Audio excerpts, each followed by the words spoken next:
魏无羡毫不愧疚地迎上他的视线，笑道：“我若是自己先过来，你肯定就不愿意来了。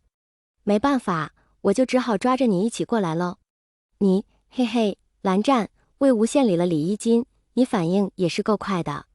我对自己的轻功还是很有信心的，刚才就算你没，他还没来得及邀完功，身后的门呼啦一声被拉开。二人回过头去，只见一个浓妆艳抹的女子神色匆匆地冲进来。雷霆正欲发作，瞧清船头站着的魏无羡，眉目忽又柔和下来，语气里也带了几分嗔怪，道：“魏公子，来了便来了，怎么也不好好的从大门进来？”蓝忘机不禁侧目看了他一眼。魏无羡上前2步，陪笑道：“我这不是今天带朋友来，误了点时间吗？你们都一走了，我就只好这样上来了。”抬起手肘向蓝忘机那儿戳了戳，姐姐不要见怪，看在这位公子的份上，饶过我如何？女子略略打量了蓝忘机一眼，笑道：“好吧，你这朋友倒也生得真是标致。”蓝忘机、魏无羡道：“谢谢姐姐。”又问：“船上可还有雅座？”女子道：“倒是巧了，2楼原本有位客人订了座，今日却未到，正好便宜了你。”魏无羡忙道：“如此可太好了，那现下便不打扰姐姐了，改日我定再去楼里买酒。”说罢，眼疾手快地拉起蓝忘机，同那女子别过，足下生风似的上了楼。船上的雅间总归比寻常酒肆里的要小些，除却装饰，一屏一窗一方小案，便再无多物。但胜就胜在意境好，文人雅客举杯置盏，在浅浅水波荡漾中游湖赏月，有再多忧愁烦恼也都将随风散去。魏无羡推开窗户，盈盈月光顿时流淌满室，他心里得意，献宝似的问蓝忘机道：“蓝湛，你看刚才那个姐姐如何？云梦的姑娘是不是比你们姑苏的更有风情？”蓝忘机闷声走到桌边，一掀衣袍下摆，端端正正地坐下，全不予置评。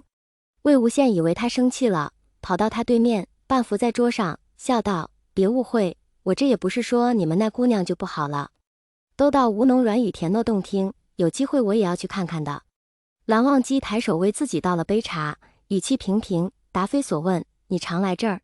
魏无羡拉过垫子坐下来，支起下巴，道：“要说云梦最大的酒楼，那便是醉月楼了，我自然是经常去的。”他本意是说常去买酒，蓝忘机却显然会错了意，一双目光更寒了几分，冷冷地从他面上扫过。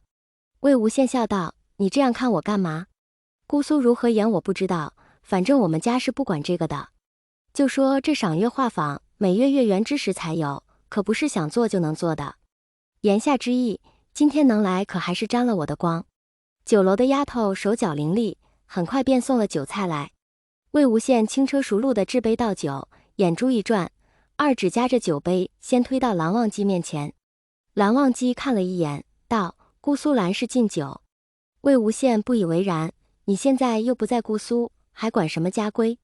蓝忘机摇摇头：“禁酒便是禁酒，无关家规。”魏无羡不死心的又劝了几句，奈何蓝忘机一口咬死，就是不肯喝一滴，想着争辩下去也是无趣，反正还有很多别的事可以做，干脆便换了茶杯，重新倒了满满一杯热茶。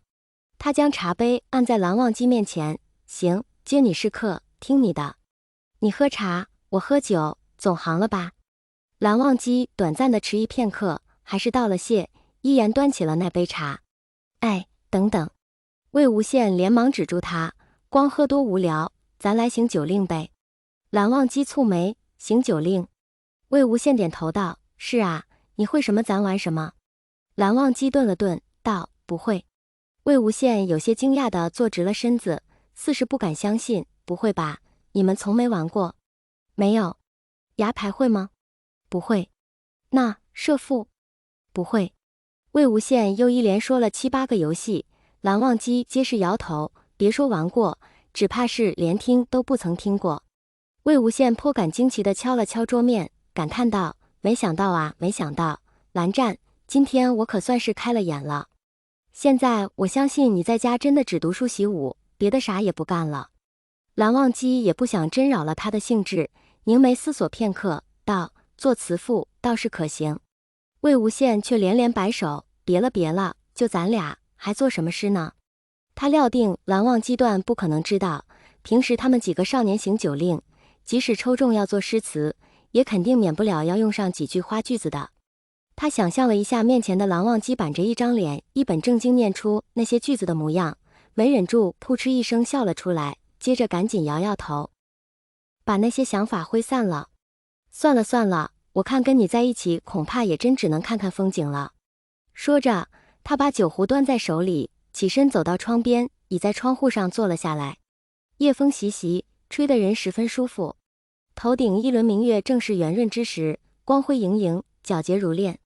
前几日刚过河灯节，这些天还是有不少人前来湖边放灯，或是用纸做成宫灯的模样，或是扎成盛开的莲花，点燃了暖黄色的烛光，顺水飘荡，缓缓地向天边而去。